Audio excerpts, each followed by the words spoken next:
आज हम पढ़ेंगे ऑनलाइन क्लासेस के अंतर्गत क्लास 12वीं सब्जेक्ट बायोलॉजी। बायोलॉजी के अंतर्गत हम लोग लगभग 4 यूनिट का अध्ययन कर लिए हैं। अब बच गया है फिफ्थ यूनिट। फिफ्थ यूनिट के अंतर्गत 4 चैप्टर है। तो वर्तमान में जो 4 चैप्टर है उसमें से जो फर्स्ट चैप्टर है पॉपुलेशन एंड ऑर्गेनिज्म, जीव एवं समष्टि, इस चैप्टर को इस वर्ष के लिए हटा दिया गया है। तो फिलहाल इसका अध्ययन अभी नहीं करते हैं। उसके बाद 3 और चैप्टर है। एक है इकोसिस्टम, एक है बायोडाइवर्सिटी और एक है इन्वायरमेंटल इशू, पर्यावरणीय मुद्दे। तो इन तीनों चैप्टरों का हम लोग अध्ययन करेंगे। तो आज यहाँ पर अध्ययन करते हैं हम लोग इको सिस्टम, पारिस्थितिक तंत्र या पारितंत्र। ये मूलतः कहना चाहिए इकोलॉजी का ही भाग है। जो फिफ्थ यूनिट है वो इकोलॉजी ही है। तो सबसे पहले मैं आप लोगों का इकोलॉजी का परिभाषा बता रहा हूँ, डिफिनेशन बता रहा हूँ। इकोलॉजी शब्द एक ग्रीक शब्द है जो मूलतः कहना चाहिए 2 शब्दों से मिलकर बना हुआ है। इकोलॉजी मतलब आइकोस एंड लोगोस, आइकोस एंड लोगोस। इसका शाब्दिक अर्थ होता है वास स्थान का अध्ययन करना, मतलब घर का अध्ययन करना ही इकोलॉजी है। अलग अलग वैज्ञानिक इसको अलग अलग रूप में परिभाषित किए हैं। लगभग 10-15 वैज्ञानिक है जो इनका अलग अलग डेफिनेशन दिया है। तो यहाँ पर विशेष रूप से डेफिनेशन का अध्ययन ज्यादा करने की आवश्यकता नहीं है। 2 वैज्ञानिक के अनुसार मैं डेफिनेशन बता रहा हूँ।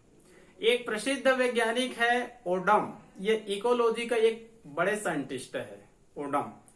इन्होंने ये कहा है प्रकृति की संरचना और कार्यों का अध्ययन करना ही इकोलॉजी है। प्रकृति की संरचना एवं कार्यों का अध्ययन करना ही इकोलॉजी है। हीकल ये भी प्रसिद्ध साइंटिस्ट है। हीकल के अनुसार जो जीवधारी होते हैं, जो जीव होते हैं और उनके चारों ओर वातावरण होते हैं, तो जीवधारियों एवं उनके चारों ओर स्थित वातावरण दोनों के बीच पारस्परिक संबंधों का अध्ययन करना ही इकोलॉजी कहलाता है। कुछ वैज्ञानिक के अनुसार पर्यावरण 5 तत्वों से मिलकर बना हुआ है। ये 5 तत्व कौन कौन से हैं जिनसे मिलकर पर्यावरण का निर्माण हुआ है? जल, वायु, भूमि, सनलाइट और समस्त जीव। समस्त जीव के अंतर्गत एनिमल एंड प्लांट दोनों आते हैं। ये सामान्य रूप से कहना चाहिए इकोलॉजी का ये सामान्य परिभाषा है। ठीक है। उसके बाद कहना चाहिए हम लोग सेकंड चैप्टर के यहाँ पर अध्ययन करेंगे। जो प्रथम चैप्टर है पॉपुलेशन एंड ऑर्गेनिज्म, जीव एवं समष्टि, उसका अध्ययन यहाँ पर अभी नहीं करेंगे क्योंकि इस वर्ष उसको कोर्स से हटा दिया गया है। तो यहाँ पर अध्ययन करेंगे इकोसिस्टम। इकोसिस्टम शब्द किसने दिया था? इसको भी कई बार नीट या पीएमटी या जो सामान्य जनरल नॉलेज का जो क्वेश्चन होता है व्यापम वगैरह, इसमें हमेशा आते ही रहता है। ठीक है। इकोसिस्टम शब्द किसने दिया था? तो इकोसिस्टम शब्द एक प्रसिद्ध वैज्ञानिक है A.G. टेंसले, इंग्लैंड के प्रसिद्ध वैज्ञानिक है टेंसले। इन्होंने कहना चाहिए इकोसिस्टम शब्द दिया था। इसके अनुसार जो इकोलॉजी होता है या फिर जो इकोसिस्टम होता है 2 घटकों से मिलकर बना होता है। एक घटक क्या होता है? बायोटिक फैक्टर, और एक घटक क्या होता है? Abiotic factor. मतलब जैविक कारक और अजैविक कारक दोनों ही मिलकर इकोसिस्टम का निर्माण करते हैं। तो हमको इकोसिस्टम का अध्ययन करना है। तो मैं आप लोगों को एक चित्र बता रहा हूं। उस चित्र आप लोगों की पुस्तक में भी मिल जाएगा। इनका विशेष रूप से अध्ययन करना है या फिर इसको याद कर लेना है, क्योंकि जो इकोसिस्टम है इन्हीं के आसपास कहना चाहिए घूमती रहती है। तो यहाँ पर मैं आप लोग को एक चित्र बता रहा हूं, उसके अनुसार एकदम से क्लियर हो जाएगा कि इकोसिस्टम क्या है और ये कितने घटकों से मिलकर बनी हुई है। ठीक है।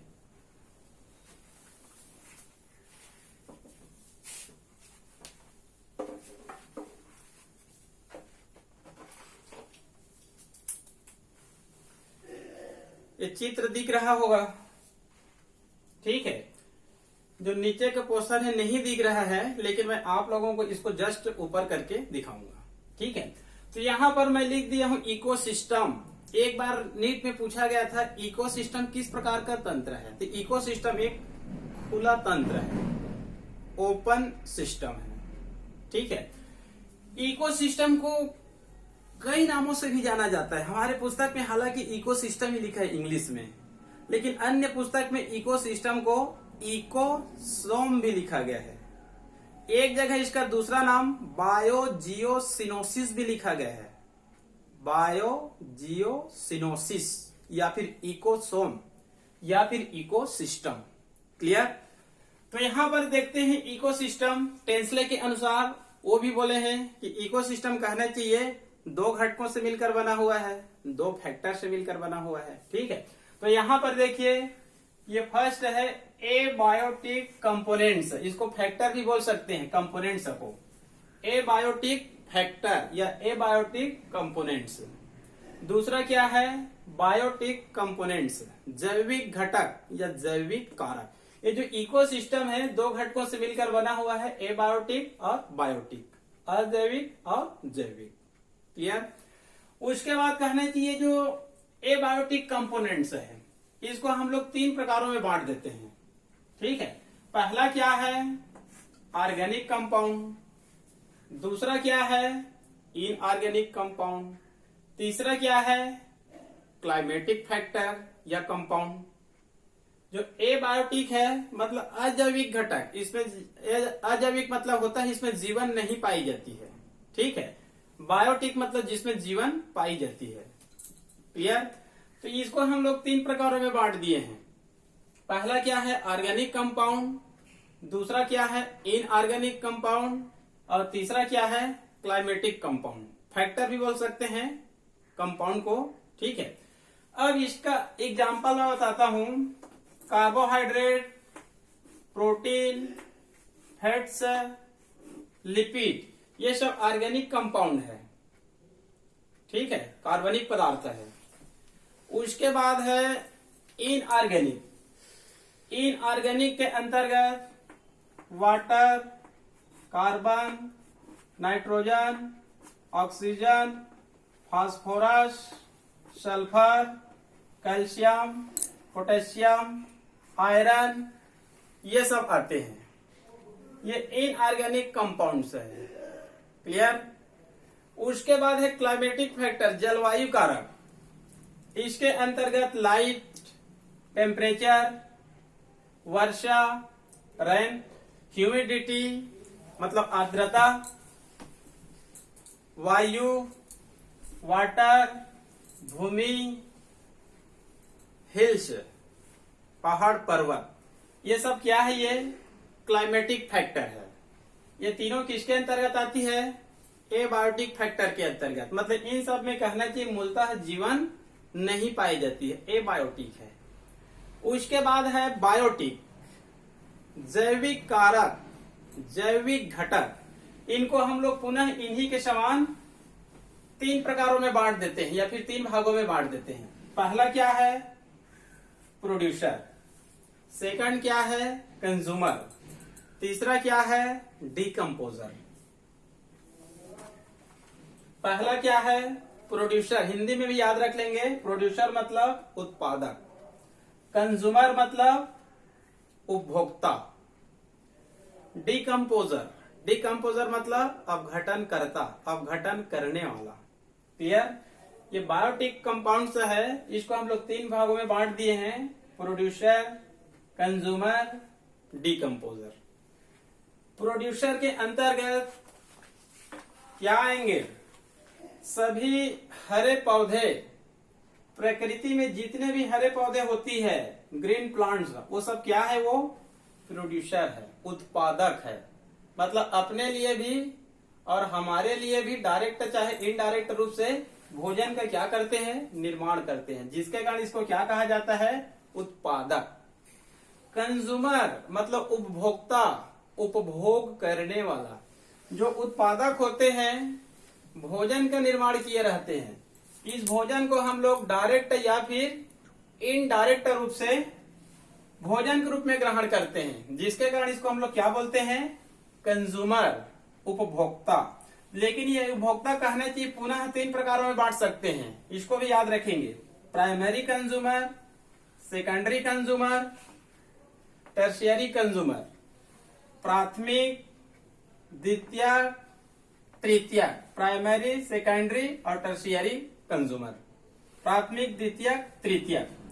ये जो प्राइमरी कंज्यूमर होते हैं लगभग सभी जो शाकाहारी एनिमल होते हैं, हर्बीवोर से एनिमल होते हैं, वो सब क्या होते हैं, प्राइमरी कंज्यूमर, ये शाकाहारी होते हैं।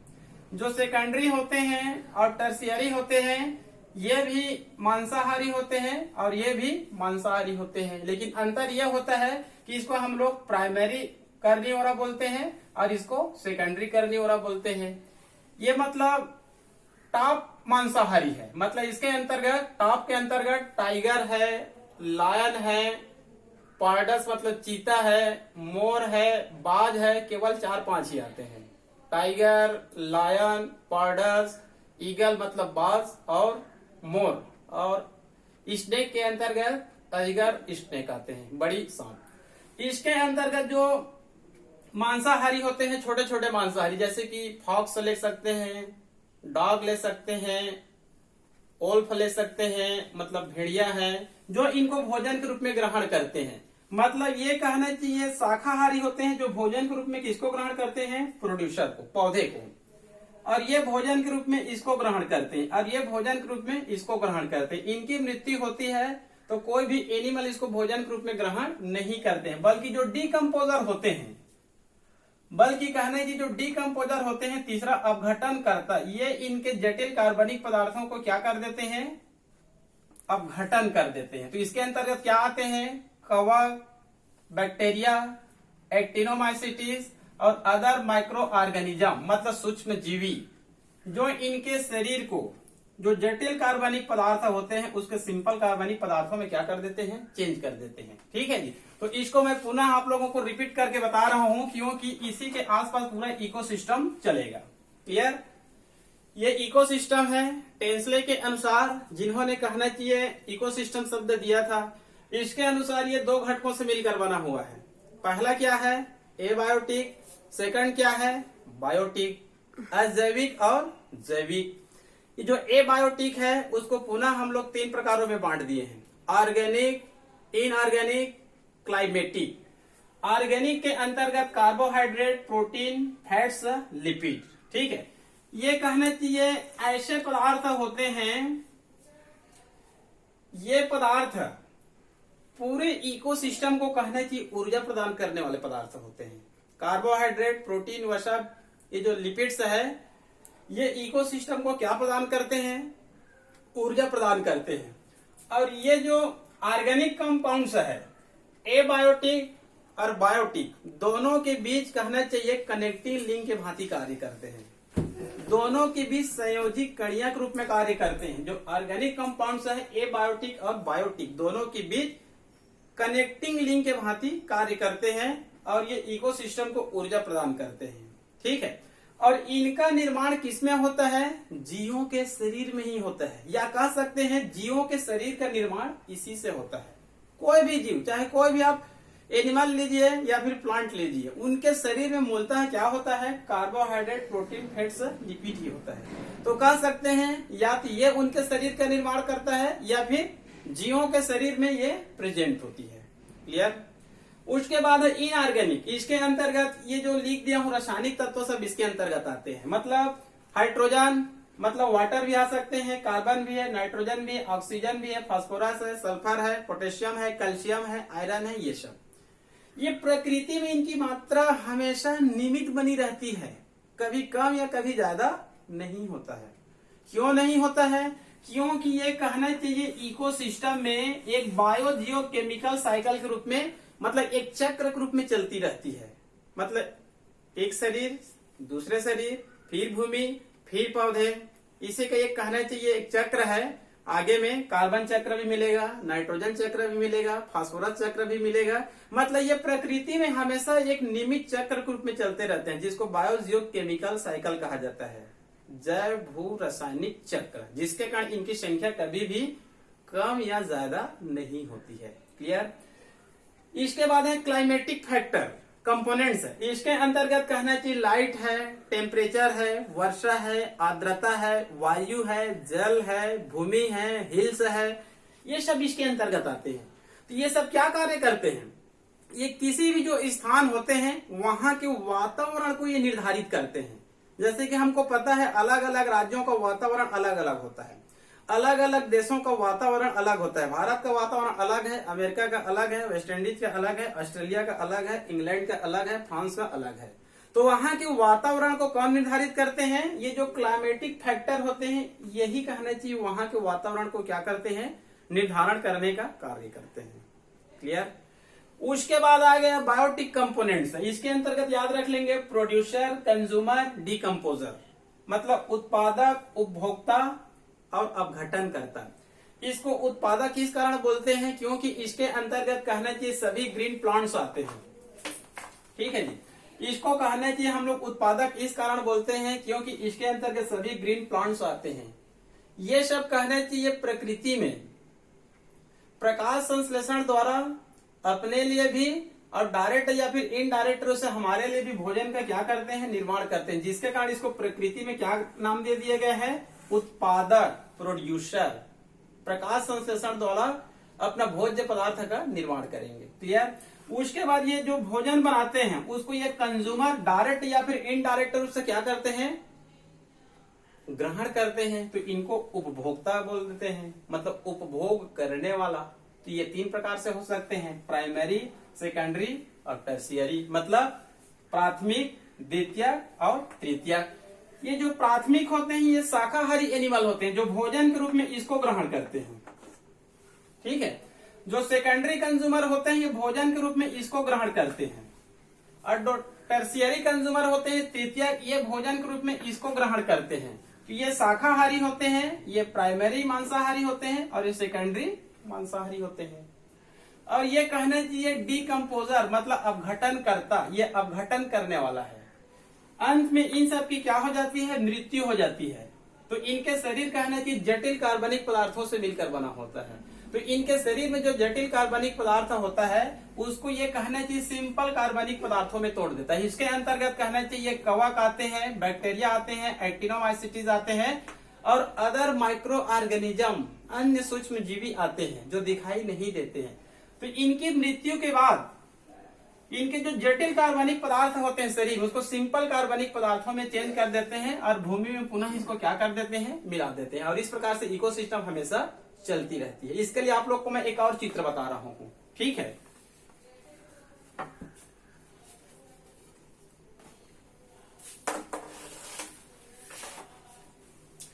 ये चित्र लगभग वही चित्र है, केवल आप लोग को समझना है। ठीक है। इसको बनाने की आवश्यकता नहीं है। ये दिख रहा है, ये सूर्य है, सन है, और यहां पर मैं लिख दिया हूं उत्पादक, मतलब ये प्रोड्यूसर है। ये लगभग सभी हरे पौधे। ठीक है। जो बायोटिक फैक्टर होते हैं उसमें क्या आते हैं? प्रोड्यूसर, और क्या आते हैं? कंज्यूमर, और क्या आते हैं? डिकम्पोजर। क्लियर। तो यहां पर मैं बता दिया हूं, ये दिख रहा है उत्पादक, मतलब हरे पौधे। ये जो हरे पौधे होते हैं इनकी पत्तियों में कहना चाहिए क्लोरोफिल पाई जाती है। ठीक है। तो chlorophyll, sunlight, CO2, H2O, CO2, H2O, sunlight और क्लोरोफिल, इनका विस्तृत अध्ययन फोटोसिंथेसिस का 11वीं में हम लोग पढ़ चुके हैं। तो कुल मिलाकर ये कह सकते हैं जो ग्रीन प्लांट्स होते हैं फोटोसिंथेसिस के माध्यम से अपना भोजन का निर्माण स्वयं करते हैं, ऑटोट्रॉफ्स होते हैं। ठीक है। ये अपने लिए ही बनाते हैं, लेकिन इनसे जो फूड मटेरियल प्राप्त होता है उसको सभी एनिमल डायरेक्ट या फिर इनडायरेक्ट रूप से भोजन के रूप में ग्रहण करते हैं। क्लियर? तो अब यहाँ पर देखिए, ये जो ग्रीन प्लांट्स है, यहाँ पर मैं लिख दिया हूं उपभोक्ता। ये है प्राइमरी, ये है सेकेंडरी और ये है टर्शियरी, मतलब प्राथमिक, द्वितीयक और तृतीयक उपभोक्ता। यहाँ पर मैं लिख दिया हूं ये शाकाहारी होते हैं और ये मांसाहारी होते हैं, और ये भी क्या होते हैं? मांसाहारी होते हैं। तो ये प्राइमरी करनी हो रहा है और ये सेकेंडरी करनी हो रहा है। इसको टॉप बोल सकते हैं हम लोग, उच्च मांसाहारी, जैसे कि सांप है, शेर है, बाघ है, तेंदुआ है। इसके अंतर्गत प्राइमरी करनी हो रहा होता है, प्राथमिक मांसाहारी। इसके अंतर्गत मोर भी आ सकते हैं, फॉक्स है, डॉग है, वोल्फ है, भेड़िया है, ये सब आते हैं। इसके बाद कहना चाहिए यह है डिकम्पोजर। इसके अंतर्गत कवक मतलब fungi, bacteria, actinomycetes, other micro organism, अन्य सूक्ष्म जीव आते हैं। तो यहाँ पर इसका संबंध है, जैसे कि इसका संबंध मैं यहाँ से इस प्रकार से एरो के रूप में बताया हूँ।